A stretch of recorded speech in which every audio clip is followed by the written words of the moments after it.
Right now, we're going to turn to an update on the incredible reporting from earlier this week from Investigative Post that some migrants, including families with small children, have been held at holding cells at our local border bridges for up to 2 weeks in what appears to be a new immigration policy.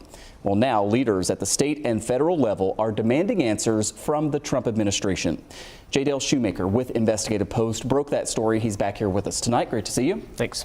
So I want to start here by quoting some of your reporting in this new article, and we'll put this up on the screen here as soon as we can. Here is the quote that CBP officers at the Peace, Rainbow, and Lewiston-Queenston bridges had detained both individuals and families in cells for days or weeks at a time on multiple occasions beginning in January.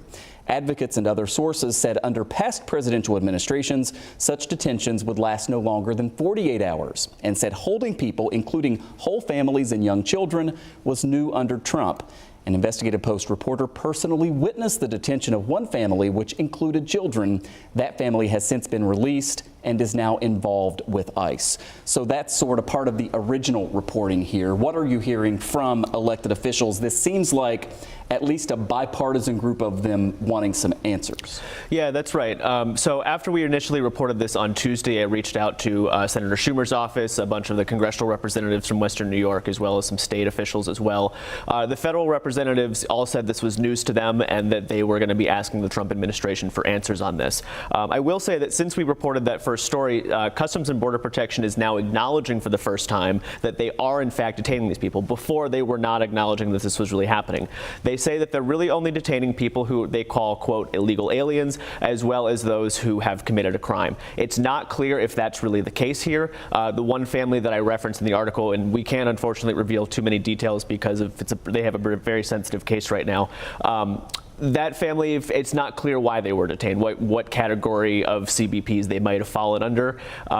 So it's not clear if those are the only people being detained, but the federal government is at least acknowledging this, and lawmakers are seeking answers.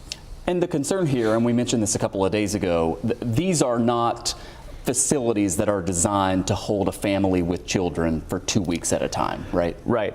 There are cells at these bridge offices, including the Peace Bridge. I think you've personally been in one of those before, and there are rooms, I guess, just described as cells at the Rainbow Bridge as well.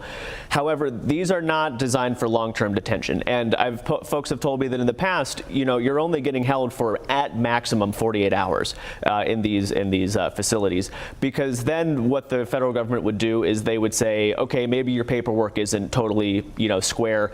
Here's a court date, show up to court and prove that you have the right paperwork to be in the United States and you get released. You're not meant to be held there.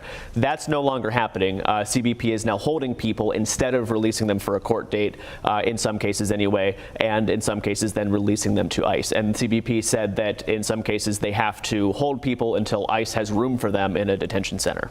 And real quickly, any reason to believe because of some of the outrage from some elected officials that this may change, or what comes next? Well, we are still asking the federal government for answers about what this policy specifically is and what comes next. There's speculation that this is tied to the broader Trump administration effort to deport, immigrants and refugees. We don't know that for a fact just yet. So we have more reporting to do and we have more answers to get from the federal government, but we will stay on this. And we will, of course, keep everybody updated here as well. InvestigativePost.org. You can go there and read the original reporting from Dale and also this follow-up now. I know you'll stay on top of it. J-Dale, thank you. Thanks. Good to see you.